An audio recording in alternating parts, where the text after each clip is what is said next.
Hello and welcome to this candid conversation exclusively on I dream. నటులు శ్రీతేజ్ పేరు చెప్పగానే మనకి రామ్ గోపాల్ వర్మ గారి సినిమాల్లో కొన్ని క్యారెక్టర్స్ అండ్ అలాగే ఆయన గతంలో ఒక పొలిటీషియన్ వేషం వేసిన క్యారెక్టర్ బాగా గుర్తొస్తుంటుంది. బట్ ఫ్రాంక్లీ ఆయన చేసిన అన్ని రోల్స్ కూడా చాలా మీనింగ్ఫుల్ రోల్స్ అండ్ చాలా డెప్త్ ఉండే యాక్టింగ్ ఓరియంటెడ్ క్యారెక్టర్స్. ఇప్పుడు లేటెస్ట్గా బహిష్కరణ అనే ఒక ఓటీటీ అంటే ఒక వెబ్ సిరీస్కి ఆయన లీడ్ రోల్ ప్లే చేశారు. And let's know more about his journey with cinema, acting and more. Sritej, hello అండి. హాయ్ మ్యామ్, ఎలా ఉన్నారు? బాగున్నాను. మ్యామ్ అంటే నేను సార్ అంటా మిమ్మల్ని. మన ఇద్దరం సేమ్ ఏజ్ అని అందరికీ తెలియదు అనుకుంటున్నారా? నమ్మద్దు. స్వప్న గారు, సుమ గారు వాళ్ళ ఒక టైం జోన్. నేను చిన్నవాడిని, రీసెంట్గా వచ్చా. అంటే సుమక్క ఆఫ్ కోర్స్, బట్ మనం చిన్నప్పుడు ఆడుకున్నా, మర్చిపోయారా శ్రీతేజ్? నాకు అసలు గుర్తులేదు, నాకు తెలియదు, నాకు సంబంధం లేదు. ఓకే, అయితే మరి బహిష్కరణ అయితే ఇది బహిష్కరిస్తున్నారు, బహిష్కరిస్తున్నాయి టాపిక్. రైట్. బట్ అమేజింగ్, మీరు చాలా నీష్గా మీ క్యారెక్టర్స్ని డ్రైవ్ చేసుకుంటూ వచ్చారు ఇంతవరకు. అన్ని ఆపర్చునిటీస్ అంటే ఎలా ఉంది ఇప్పుడు? ఫ్రమ్ వేర్ యూ స్టార్టెడ్ ఇప్పుడు బాగా ఎక్కువ పెరిగాయా మీకు? బాగున్నాయి మేడం. ఇప్పుడు ఆపర్చునిటీస్ అంటే బహిష్కరణ ఒకటి చేస్తున్నా, అండ్ నెక్స్ట్ ఇంకొకటి లీడ్గా చేసిన ర్యాంబో, అది కూడా అప్కమింగ్ ఉంది. అండ్ పుష్పలో అల్లు అర్జున్ గారి చిన్న అన్నయ్యగా చేస్తున్నాను. అది జరుగుతుంది. Your Bunny's elder brother.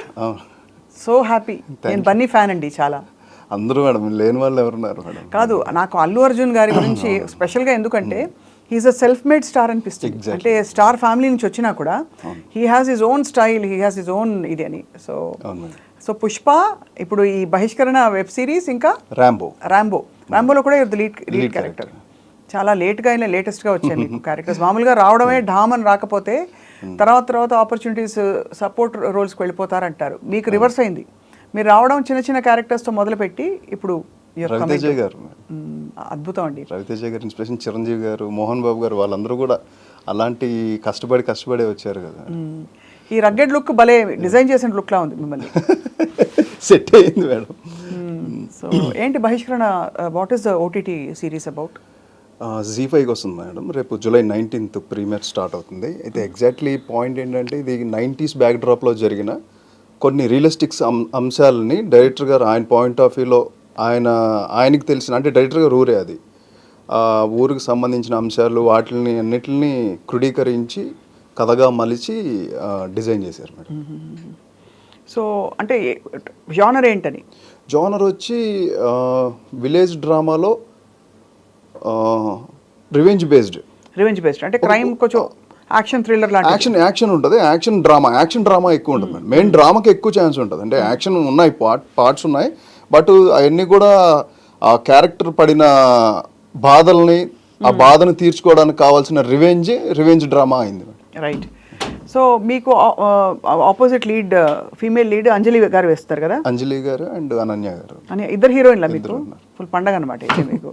ఏంటి బాగా మంచి పాటలు గిట్లు ఉన్నాయా ఇందులో, లేక పాటలు కూడా ఉన్నాయి? అంటే మాంటాజెస్ పాయింట్ ఆఫ్ వ్యూలో ఉంటాయి సాంగ్స్ అని, మీనింగ్ఫుల్. సో ఈ సినిమాకి ఓటీటీలో యాక్ట్ చేయడానికి ఏంటి మెయిన్ తేడా? ఎందుకంటే ఒకప్పుడు సీరియల్స్ అనేవాళ్ళు, సీరియల్స్లో ఒక రోజులో చాలా అవుట్పుట్ తీసేయాలని ఒక తొందర ఉండేది. ఇప్పుడు వెబ్ సిరీస్లో ఎలా అనిపించింది? లేదు, అదేం లేదు మేడం. నాకైతే అంటే ఫిల్మ్ మనం 2 hours ఫినిష్ చేస్తాం, దానికి కొన్ని లిమిటేషన్స్ ఉంటాయి. ఆ లిమిటేషన్లోనే కథ చెప్పాలి. వెబ్ కంటెంట్ వచ్చేసరికి డ్యూరేషన్ ఉంటుంది, 30 minutes 35 minutes పెట్టుకోవచ్చు కథని డీటెయిల్డ్గా చెప్పచ్చు. ఇంకా సీరియల్ అనేది ఇంకా డీటెయిల్గా చెప్తారు కదా, అది 1000 episodes 2000 episodes కాబట్టి దాని డీటెయిలింగ్ కంప్లీట్ వేరే ఉంటుంది సినారియో పాయింట్ ఆఫ్ వ్యూ. ఈ వెబ్ సిరీస్ ఎన్ని ఎపిసోడ్స్? 8 or 10? 6 మేడం. 6 episodes. చాలా పెద్ద, అంటే 6 గంటల కథ. గంట ఉండదు మేడం, ఒక్కొక్క ఎపిసోడ్ 35 minutes 40 minutes బిలోలో ఉండొచ్చు మోస్ట్లీ. ఒక 2 సినిమాలు చేసినట్టేనా ఇది? అంతే, ఆల్మోస్ట్ అలానే అంతే. సో ఇది కాకుండా పుష్పలో యూ హ్యావ్ ఫౌండ్ వెరీ చాలా ఇంపార్టెంట్ క్యారెక్టర్. ఆ క్యారెక్టర్ కాస్టింగ్ ఎప్పుడు జరిగింది శ్రీతేజ్? అంటే పార్ట్ 1లో కూడా ఉన్నాను మేడం. ఉన్నారు గుర్తుంది, కానీ చాలా తక్కువ ఉంది మీ క్యారెక్టర్. నాకు గుర్తుంది మీరు ఇంకా ఉండవలసిందని ఫీల్ అయ్యారు, బట్ పార్ట్ 2లో వస్తుంది అప్పుడే చెప్పారు, నాకు గుర్తు. అవును. సో మరి ఈ పార్ట్ 2లో ఎలా ఉంది మీ క్యారెక్టర్? ప్రజెంట్ ఇది ఇప్పటివరకు షూటింగ్ జరిగినంత వరకు బాగానే ఉంది మేడం. అంటే ఇంకా కూడా చేయాల్సింది ఉంది వర్క్, ఇంకా అది కూడా కంప్లీట్ అయితే తెలుస్తుంది. మీకు అల్లు అర్జున్కి ఉన్నాయా సీన్స్ ఉన్నాయన్నారు? ఎలా అనిపించింది అసలు ఆయనతో వర్క్ చేయడం? అంటే ఫస్ట్ ఆఫ్ ఆల్ పుష్ప 1లో యాక్ట్ చేస్తున్నాను అప్పుడు తెలిసినప్పుడే the way of dedication, Allu Arjun గారి డెడికేషన్ కానీ, ఆయన పెట్టే ఎఫర్ట్ కానీ అంటే ఏదో కొత్తగా చేయాలి అంటే ఆయన అప్పటికి చాలా సినిమాల్లో చాలా ప్రూవ్ చేసుకున్నారు. బట్ ఇంకా ఏదో చేయాలని ఆ తపన అంటే ఆయనకే అంత తపన ఉంటే కొత్తగా వచ్చేవాళ్ళు మనం ఏం చేయాలి, మనం పైకి రావడం కోసం ఎంత కష్టపడాలి. నాకు సెట్స్లో కూడా ఆయన ఒక మాట చెప్పారు, నేను ఇలా బహిష్కరణ అండి ఇలా చేస్తున్నాను సార్ లీడ్గా అని చెప్తే, చెయ్యాలి బాగా కష్టపడండి, మన తెలుగు సినిమా ఇండస్ట్రీని ఇండియన్ ఇండస్ట్రీకి తీసుకెళ్ళాలి, మీరందరూ బాగా కష్టపడాలని ఆయన చెప్పిన వర్డ్స్ నాకు చాలా బాగా అనిపించినాయి అండి. అంటే లోపల వాళ్ళ జీలు ఇంకా పైకి ఇంకా ఏదో మనం మన తెలుగు సినిమా ఇండస్ట్రీని ప్రపంచవ్యాప్తంగా ఇప్పుడు ఆల్మోస్ట్ తీసుకెళ్ళిపోయాం. కల్కితో తీసుకెళ్ళాం, బాహుబలితో తీసుకెళ్ళాం, నెక్స్ట్ పుష్పతో తీసుకెళ్తాం. అలాగా ప్రతి ఒక్కళ్ళు కష్టపడితే డెఫినెట్గా ఆ రేంజ్కి మన తెలుగు సినిమా ఇండస్ట్రీని తీసుకెళ్ళొచ్చు అనే వర్డ్స్ బాగా నచ్చినాయి మేడం. బాగా నచ్చాయి. అండ్ ఆల్సో ఆయన నేషనల్ అవార్డు అందుకోవడం అదొకటి గ్రేట్ అండి. అంటే లాస్ట్ టైం మనం మాట్లాడుకున్న తర్వాత జరిగిన పెద్ద డెవలప్మెంట్ అది. But really he's stylish and natural, చాలా న్యాచురల్ యాక్టింగ్ ఉన్న స్టార్. సో ఇవి కాకుండా అసలు శ్రీతేజ్ని ఎప్పుడు మీరు బాగా తెలుసు కానీ ఐ నెవర్ ఆస్క్డ్ యూ, మీరు ఎలా వచ్చారు ఇండస్ట్రీకి అసలు? నేను 2006లో వచ్చాను మేడం యాజ్ అసిస్టెంట్ డైరెక్టర్. అంటే యాక్టర్గానే ట్రై చేస్తున్నాను. ఆ టైంలో నాకు ఆపర్చునిటీస్ దొరకలా. బట్ ఇలా ఫిలిం నగర్లోనే ఫ్రెండ్స్తో మాట్లాడుతూ ఉంటే తిరిగిన టైంలో అప్పుడు చెప్తున్నారు అందరూ రవితేజ గారి గురించి. మెయిన్లీ అప్పుడే ఎక్కువ వచ్చింది మేడం. రవితేజ గారు కూడా ఇలాగే కష్టపడి తిరిగి అసిస్టెంట్ డైరెక్టర్గా వర్క్ చేస్తూ అలాగే ఇండస్ట్రీలో సస్టైన్ అవుతూ అలా ఆయన పైకి వచ్చారు అనగానే ఇంకా నేను ఇండస్ట్రీలో ఉండాలని ఫిక్స్ అయ్యాను. కానీ అది ఎన్ని సంవత్సరాలు పట్టిద్దో నాకు తెలియదు. కానీ ఇక్కడే ఉండాలి, నేను ఈ సినిమా రంగానికి నేను అంకితం అయిపోవాలన్నది నాకు తెలియకుండా అది లోపల నన్ను నడిపించింది మేడం. ఇంకా అది ఫిక్స్ అయిపోయాను. ఇంకా అలాగా ఆడవారి మాటలకు అద్దాల వేరే ఆఫీస్కి రెగ్యులర్గా వెళ్తూ అసలు వదలకుండా అలా తిరుగుతూ ఉంటే నీకు యాక్టింగ్కి అయితే ఏం స్కోప్ లేదని అన్నారు. లేదా అప్రెంటిస్గా అయినా వస్తాను అది ఇది అని అడిగితే ఇంకా అయితే లొకేషన్కి రమ్మని చెప్పారు. ఇంకా అలా కంటిన్యూ అయ్యాను మేడం అక్కడి నుంచి. కానీ ఇనిషియల్లీ మీకు ఎక్స్పెక్టేషన్స్ రోల్స్ రాకపోవడం, టైం పట్టడం, అప్పుడు డిసప్పాయింట్ అయ్యేవారా బాగా? లేదు మేడం, ఎందుకో అది అనిపించలేదు. అంటే నాకు అనిపించలేదు మేడం, ఏదో చెయ్యాలనేది లోపల ఎక్కువ ఉంది. డిసప్పాయింట్మెంట్ అనేది తెలియలే. ఇప్పుడు మా నాన్నగారు వాళ్ళు ఫీల్ అయ్యేవాళ్ళు, అంటే ఇయర్స్ గడిచిపోతున్నాయి ఇండస్ట్రీలోకి వెళ్ళావు, లేదా ఈ పాటికి మంచి జాబ్ వచ్చేది. అంటే మా నాన్నగారు పోలీస్ ఆఫీసర్గా చూడాలని నన్ను ట్రైన్ చేశారు అన్నిట్లోనూ.